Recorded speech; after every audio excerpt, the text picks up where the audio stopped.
Hello दोस्तों, मैं भारती तिवारी आप सभी का स्वागत करती हूँ। मैं मंजूगिरी 89 अपने चैनल पर सबके बहुत बहुत स्वागत करते ही। और आज तालाब का समुद्र दिखा होता है। आज यही हम सभी समुद्र के लगे गाना बना हुआ। बहुत ही अच्छा मछली वाला तालाब है, बहुत अच्छा है, बड़ा है।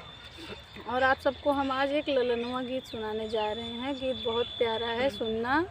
रजाई ओढ़ के गद्दा बिछा के, और ठंडी भी कम हो गई है दोस्तों। नहीं, रजाई ओढ़ ले, बिछा ले जाए, गद्दा ओढ़ ले और बहुत अच्छा गीत है। गीत जैसा लगे कमेंट में ज़रूर बताना। और क्या करना, और हमारे चैनल पर जो नए दर्शक हैं सब्सक्राइब कीजिए। हाँ, और बेल आइकन ज़रूर प्रेस करें ताकि आपके पास हमारा हर एक वीडियो सबसे पहले पहुँचे। धन्यवाद।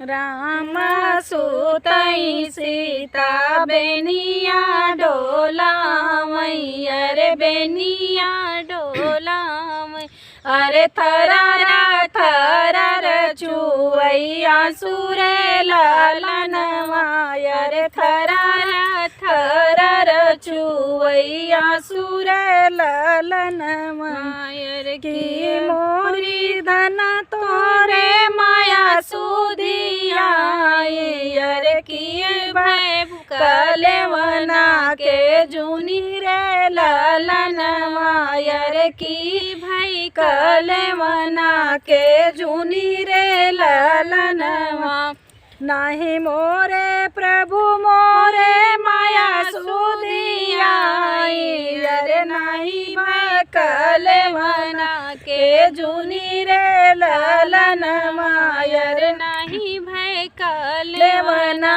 के जूनी रे लालन तोहरी नी माया प्रभु भैया गरिया मैया रे बहिनी भी रहा बोलिया बोलै रे लालन माया रे बहिनी भी रहा बोलिया बोलै रे लालन छोटाई भैया तोरा घर से निकाल रे थरारा थरार चुवैया सुरे लालन माया रे थरारा थरार चुवैया सुरे लालन माया तके दबदाना ठीक दुपहरिया रे बहिनी पठाए ससुर रे लालन माया रे बहिनी पठाए ससुर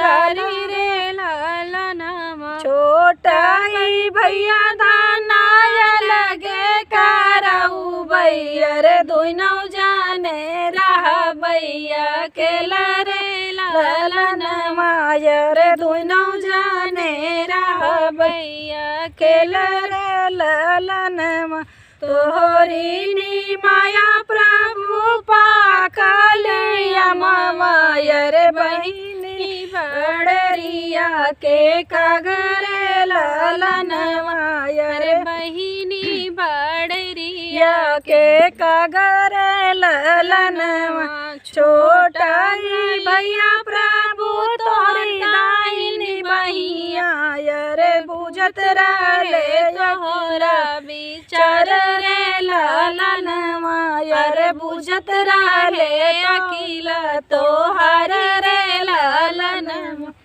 तो कैसा लगा गीत कमेंट में जरूर बताइएगा दोस्तों। आप सभी से रिक्वेस्ट है शेयर की